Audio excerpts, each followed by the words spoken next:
사무엘상 17장 41절부터 49절 보도록 하겠습니다. 사무엘상 17장 41절부터 49절입니다.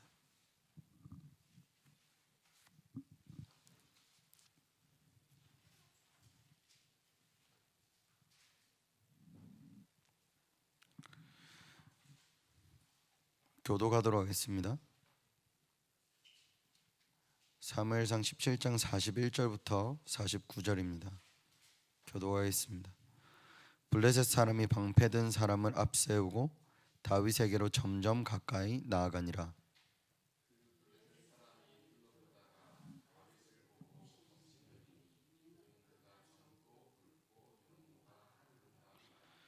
블레셋 사람이 다윗에게 이르되 내가 나를 개로 여기고 막대기를 가지고 내게 나왔느냐 하고 그의 신들의 이름으로 다윗을 저주하고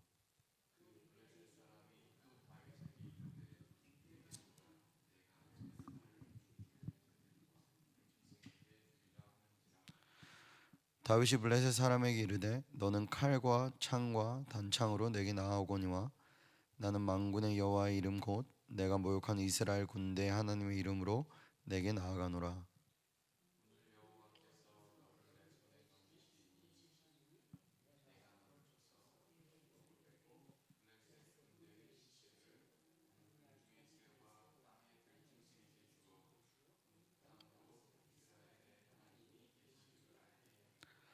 또 여호와의 구원하심이 칼과 창에 있지 아니함을 이 무리에게 알게 하리라.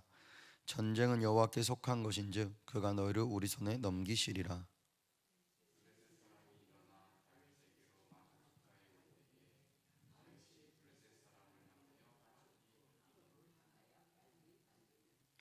손을 주머니에 넣어 돌을 가지고 물매로 던져 블레셋 사람의 이마를 치매 돌이 그의 이마에 박히니 땅에 엎드러 지느니라. 아멘. 영적 전쟁이라는 것은 눈에 보이는 육신의 전쟁인 것 같고 사람과의 갈등인 것 같지만 사실은 전쟁은 여호와께 속한 것입니다. 그래서 영적인 전쟁인 것인 거죠. 골리앗은 다윗을 보고 업신여기고 아직도 젊고 용모가 젊고 붉다라고 했을 때 수준 낮은 겁니다. 아직 어린애잖아요. 그러니까 싸움 대상이 안 된다 이러고 나왔는데 그런 다윗을 보고 뭐라고 그러냐? 너가 나를 개로 여기냐? 이러면서 업신여겨요. 다윗이 뭐라고 하냐? 전쟁은 여호와께 속했다. 그러면서 이 전쟁을 자기가 들고 있는 물맷돌과 자기 호주머니에 넣은 돌에 그리고 자기가 가진 실력에 이 싸움을 맡긴 것이 아니라 여호와께 이 전쟁을 맡긴 것입니다. 이 자리에 오기까지 영적인 상태가 하나님께서 원하시는 영적 서밋의 자리에서 다윗이 있었겠죠. 그리고 이 자리에 서기 전에 이 골리앗이 이스라엘을 욕하고 이스라엘의 하나님 욕하는 걸 들은 겁니다. 우리에게 영적인 자존심이 이렇게 좀 회복이 돼야 됩니다. 영적인 자존심이 회복이 되지 않으면 전 세계가 일어나서 영적인 것에 대해서 무시하고 영적인 것을 업신여기는데 내 자존심이 상하지도 않고 관심도 없고 기분 나쁘지도 않아요. 영적인 자존심이 없다는 것이 뭐냐?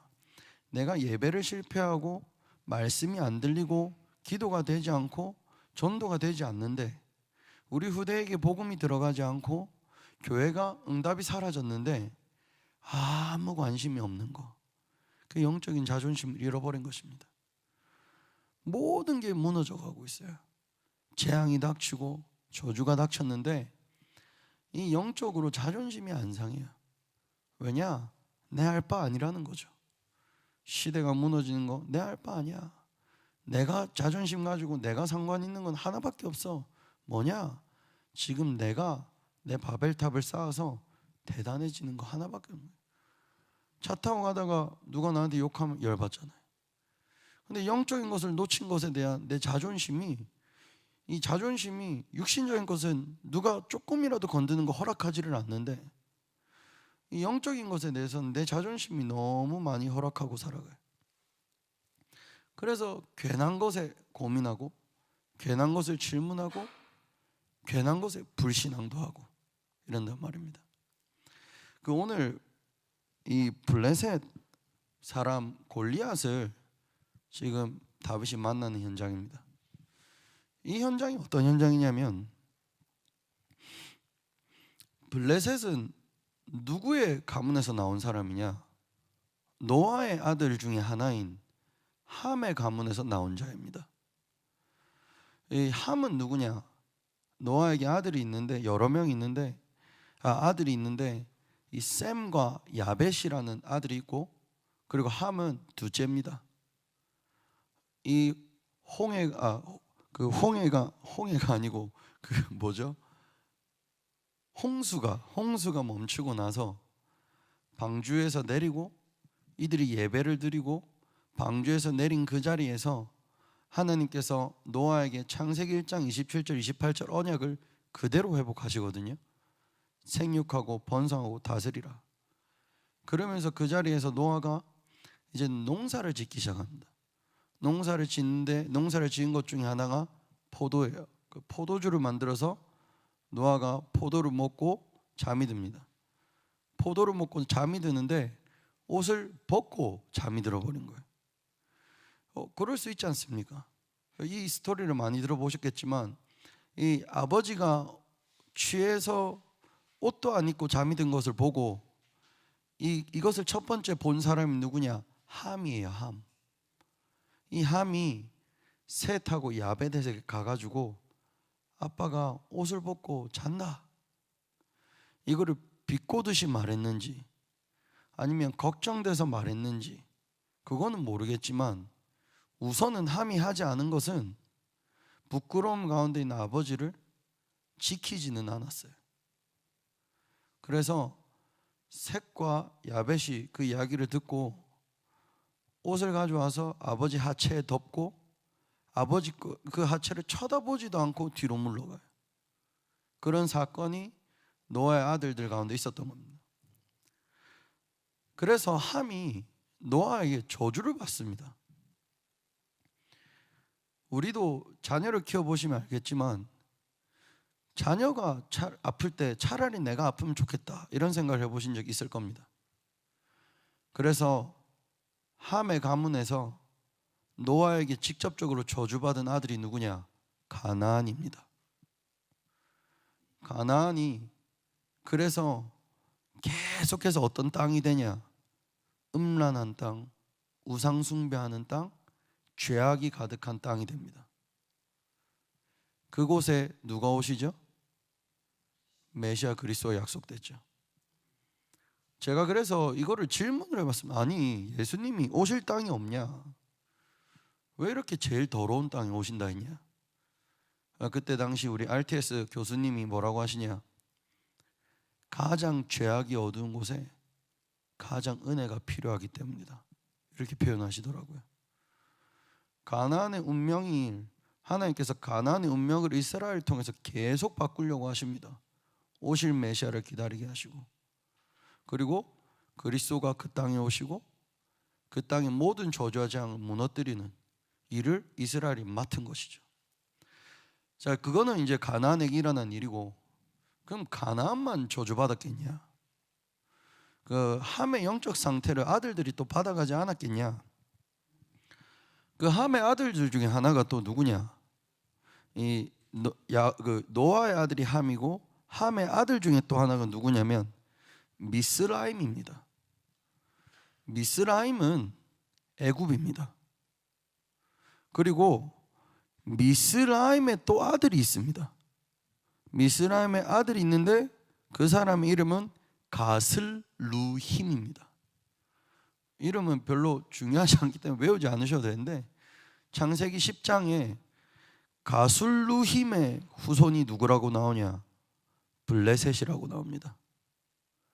저주받은 가문 미스라임, 이스라엘 백성을 노예 삼고 포로 만든 미스라임, 거기서 또 자녀가 나오고 또 나온 게 블레셋까지. 저주받은 가문이 언약을 안 붙잡았는데 회복될 리가 있냐? 안 됩니다.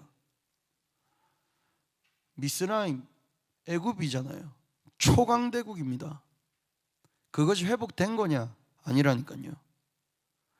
복음이 없는데 회복이 됐다? 속으시면 안 됩니다.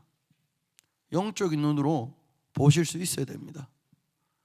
복음이 없는데 돈은 벌 수 있고 성공할 수 있고 바벨탑도 쌓을 수 있습니다. 복음이 없는데 가능하냐? 가능하죠. 그것만 생각하고 사니까요. 제가 어떤 장로님을 만난 적이 있는데 이 장로님이 이렇게 편하게 소통하시는 분이세요. 장로님이 저한테 뭐라고 그러냐면 그 목사님들 중에도 동기가 있는 사람들이 있다는 거예요. 그래서 만나보면 이 목사님은 돈을 좋아하는구나. 뭐 하여튼 돈 좋아하는 목사는 자기 눈에 잘 보인대요. 그래서 제가 물어봤어요. 아니 장로님은 어떻게 그렇게 영안이 뜨여가지고 돈 좋아하는 목사님들을 아시고, 저는 가난하게 입고 다니겠다 막 이렇게도 말했는데 장로님이 그때 뭐라고 하셨는지 제가 이 말 듣고 장로님 맞다 이 생각이 들었던 게, 목사님 저는 사업하는 사람이잖아요. 저는 24시간 하는 게 동기 가지고 사람 만나는 일이에요. 그래서 그런 사람들 보면 눈에 딱 보여요. 목사님일지라도. 그래 맞아요. 이 말을 말씀드릴 이유가 세상은 24시간 돈 벌 생각, 바벨탑 쌓을 생각, 성공할 생각, 이룰 생각 하니까 복음 없이도 된다니까요. 속지 마시라니까요. 언약을 잃어버리고 성공했다? 영적인 눈이 열리셔야 됩니다. 그건 성공이 아닙니다. 그 애굽을 통해서 전 세계의 영적 문제, 영적 질병, 우상이 얼마나 퍼져나갑니까? 그리고 이 미스라임의 아들 가슬루힘이라는 인물의 이름의 뜻은 해변 사람이고, 이 블레셋의 그래서 이름의 뜻도 뭐냐면 해변의 사람이다 라는 의미가 있고, 또 어떤 의미가 있냐, 이방인이다 라는 의미가 있습니다. 성경에서 이방인은요 하나님과 관계가 끊어진 자들입니다. 그래서 특히 구약에서는 이스라엘 백성들 외에는 다 이방인인데 그 이방인의 대표적 이름을 가진 자가 누구냐? 블레셋인 겁니다. 이 블레셋 땅에 이 블레셋이 5가지 성읍으로 이루어졌었는데 그 중에 한 가지 성읍이 가드라는 성읍입니다. 근데 그 가드라는 성읍은 여호수아 때 정복되지 않은 땅입니다. 그리고 골리앗은 가드의 사람입니다. 언약으로 정복하지 않은 그 땅에, 그 블레셋이라는 곳에서 지금 하나님을 모욕하고 나온 겁니다. 이것이 진짜 사람과 사람의 싸움으로 보이십니까? 그리고 오늘 그 43절에 보시면 블레셋 사람이 뭐라고 하냐, 그렇게 덩치 큰 블레셋 사람도 하는 말이 뭐냐, 네가 나를 개로 여기고 막대기를 가지고 내게 나왔냐 하면서 뭐로 다윗을 저주하냐면 그의 신들의 이름으로 다윗을 저주합니다. 블레셋의 신은 다곤 신이라는 신이 있고 바알 신이라는 신이 있고 또 아스다롯이라는 신이 있습니다. 그래서 다곤 신은 물의 신이고 바알 신은 남성의 신이고 풍족의 신이고, 아스다롯은 여성의 신이고 다산의 신이고 욕망의 신입니다. 블레셋은 전쟁하러 나갈 때 자기 신을 끌고 나갑니다. 그 영적인 상태를 다윗이 본 겁니다. 이게 지금 골리앗하고 나하고의 자존심 싸움이 아니라 이게 지금 영적 싸움인 것입니다. 오늘도 제가 나중에 강단 말씀에서 전달드리겠지만 사사기 시대가 오면서 이스라엘이 여호와를 버리고 섬기는 신이 바알신, 다곤신입니다. 웃기죠? 언약 버리고 꼭 저주받을 그 길을 따라가요. 예배 버리고 기도 내려놓고 무너질 수밖에 없는 그 사람들을 따라가요. 우리가 또 복음을 갖고 오해하는 것이 뭐냐? 가끔씩은 복음이 조금 모자라지 않냐라고 싶다는 게 뭐냐면, 이 다윗이 여호와의 이름으로 지금 골리앗 앞에 와서 뭐라고 말하냐면 이렇게까지 말합니다. 네가 모욕하는 이스라엘 군대 하나님의 이름으로 내게 나아간다. 그러면서 48절에 보면 블레셋 군대의 시체들 오늘 공중의 새와 땅의 들짐승에게 주어 온 땅으로 뭐를 알게 하길 원하냐? 이 다윗이 싸우는 이유가 뭡니까? 이스라엘에 하나님이 계신 줄을 알게 하겠다는 거예요. 니네 블레셋에 있는 다곤, 바알, 아스다롯이라는 그런 수준 낮은 잡신 말고 이스라엘의 구원자 하나님이 있음을 내가 너에게 말하겠다. 이게 다윗에게 뭐가 있었냐면 영적인 자존심이 있는 겁니다. 그 영적 서밋인 거예요. 그런데 우리가 오해하는 게 뭐냐? 이제 49절에 보면 주머니에 손을 넣어 돌을 가지고 물매로 던져서 블레셋 사람들을 치는데, 가끔씩 복음 가진 사람들이 실수하는 게 뭐냐? 복음 갖고 뭐를 따지냐? 네가 가진 물매가 다이아몬드 물매냐, 금색깔 물매냐, 은물매냐, 동물매냐, 이거 따지고 있고, 여호와 이름 가져놓고 지금 다윗이 돌을 가지고 가잖아요. 또 이것도 따집니다. 네 돌은 그 갑옷을 뚫을 수 있는 돌이냐, 비싼 돌이냐, 싼 돌이냐, 좋은 돌이냐, 냄새 나는 돌이냐. 복음을 가져놓고 우리가 실수하는 것은 집중이 흐트러지는 것입니다. 여호와의 이름이면 이 물맷돌이 금이든 음이든 동이든 하나님이 쓰시면 되는 거 아닙니까? 내가 집어든 돌이 자갈이든 큰 돌이든 뾰족한 돌이든 둥그란 돌이든 네모난 돌이든 그게 지금 상관 있는 게 아니라 하나님이 쓰시면 되는 거 아닙니까? 근데 우리가 복음을 갖고 실수하는 것이 뭐냐? 물맷돌을 잘 만들고 있고 돌을 잘 주우려고 우리가 집착하고 집중을 잃어버린 것입니다. 세계복음화 전도 운동인데 그거를 잘해보려고 복음을 놓치는 겁니다. 그래서 우리 성도님들이 우리가 오늘도 말씀 전하겠지만 영안이 열려야 됩니다. 영안이 열리지 않으면 결국은 사람과 사람과의 싸움이고 자존심과 자존심과의 대결입니다. 교회에서 왜 싸우냐? 갈등이 왜 일어나냐? 이런 싸움하고 있어요. 그리고 유영근 장로님은 금색깔 물맷돌 들고 있으면 나는 똥색깔 물맷돌 들고 있는 나는 수준 낮아 보이고, 이런 거 보고 질투하고, 이런 거 보고 업신여기고, 이런 거 보고 싸우고 집착할 때 골리앗은 내게 성큼 다가오고 있는 겁니다. 영적인 자존심을 회복하셔야 됩니다. 이것이 회복되지 않으면 예배를 잃어버렸는데 아무 관심이 없습니다. 기도가 안 되는데 관심이 없다니까요. 전도가 안 되는데 거기에 대한 내 마음이 움직이지가 않아요. 영적인 재앙이 닥쳐버린 것입니다. 우리가 영안이 열려서 영적인 자존심이 회복되고, 그리고 또 한 가지 더는 뭐를 갖추셔야 되냐? 영적인 끈기를 갖추셔야 됩니다. 그게 무슨 말이냐? 말씀을 듣는 자리에 굳이 앉아 있을 줄 알아야 돼요. 기도를 하는 자리에 모든 사람이 떠나가더라도 나는 그 자리에서 후대와 교회를 위해서 기도할 수 있는 끈기를 갖고 있어야 돼요.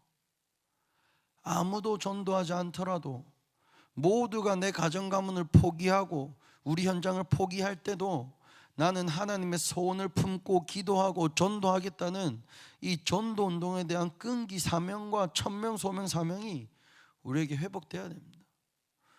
24시간 복음만을 붙잡는 그 끈기가 있어야 돼요. 좀 힘들어도 언약만을 선택하는 그 끈기가 내게 있어야 된다니까요. 예배하시고 기도하실 때, 전도 현장 가실 때 아무 역사가 안 일어나도 조금만 더 그 자리에 앉아서 조금만 더 기도하시고 조금만 더 시간표를 기다려 보십시오. 하나님이 문을 여십니다. 하나님이 문을 여시면 그 길이 홍해로 보여도, 요단으로 보여도, 여리고로 보일지라도 아무것도 문제가 되지 않습니다. 우리 새벽기도에 오신 모든 성도님들, 영적인 자존심이 회복되는 한 주가, 그리고 오늘 주일이, 하루 종일 그 주일이 되었으면 좋겠습니다.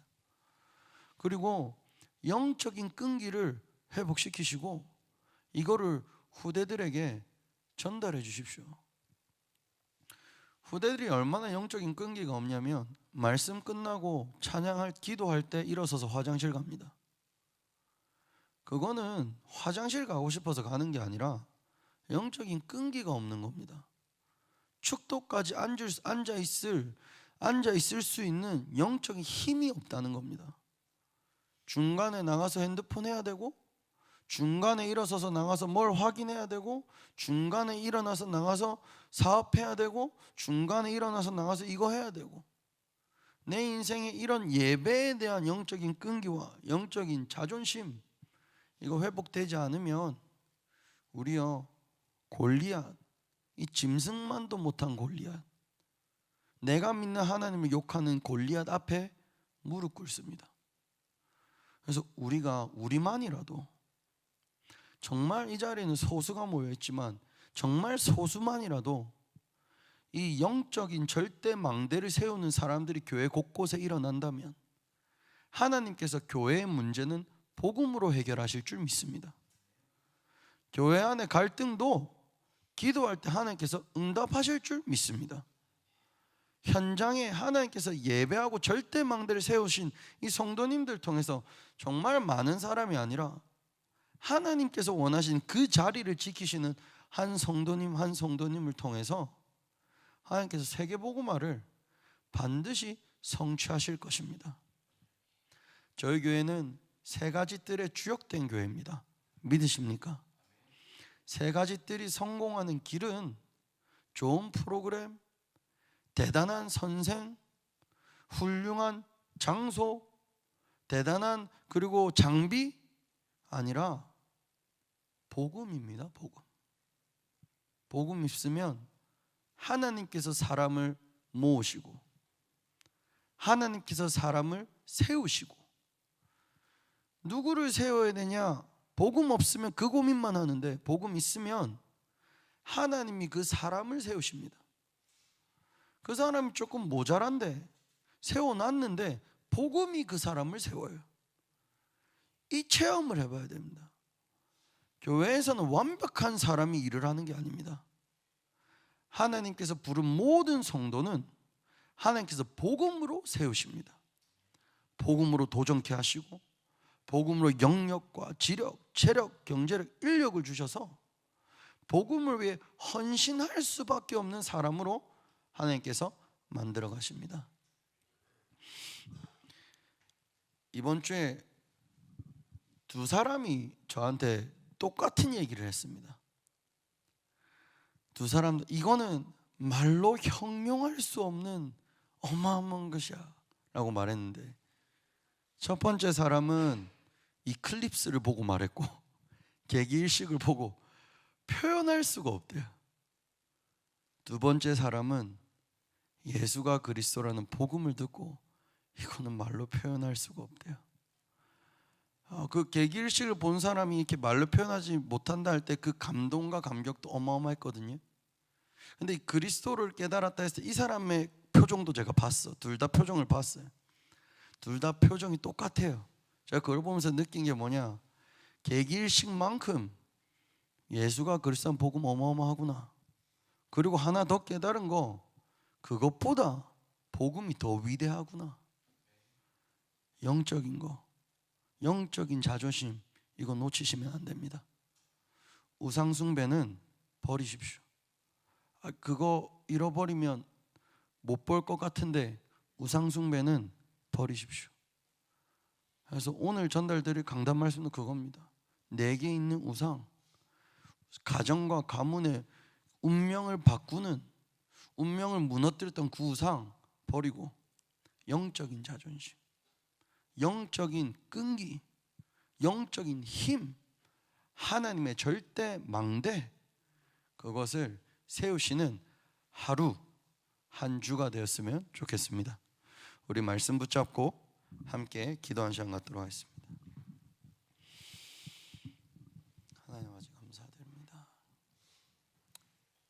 골리앗은 자신들의 신을 가지고 전쟁을 하려고 할 때 하나님께서 우리에게 주신 여호와의 그 이름이 우리의 망대가 될 줄 믿습니다. 내게 주신 피 언약이라는 그 언약이 우리의 망대인 줄 믿습니다. 모든 흑암을 무너뜨리고 저주와 재앙을 무너뜨리며 하나님 만나는 길 대신 그 복음이 하나님 우리에게 최고의 망대요 절대 망대인 줄 믿습니다. 틀린 것에 집착되어 있는 우리를 치유하여 주옵소서. 복음 아닌 것을 따라갔던 잘못된 흐름에서 이제는 복음으로 회복되게 하여 주시옵소서.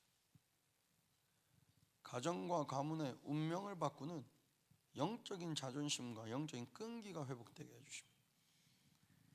하나님, 우리 성도님들이 언약을 붙잡고 기도할 때 하나님의 절대 망대를 세우사 모든 후대가 일어나고 살아나게 하여 주십니다.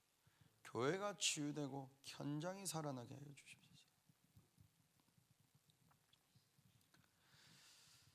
하나님 아버지 감사드립니다. 영적인 힘, 영적인 자존심, 이 영적인 끈기가 회복될 때 하나님이 주신 언약으로 이 본질이 회복될 때 그리스도를 주인 삼음으로 우리의 정체성이 회복될 때 예배를 통해 교회가 회복될 때 우리를 무너뜨렸던 흑암이 결박되며 우리를 사로잡았던 가정과 가문을 통해 오래 있었던 저주와 재앙이 무너지며 우리를 억누르는 지옥의 권세가 무너질 줄 믿습니다. 오늘 예배 승리하게 하여 주시옵소서.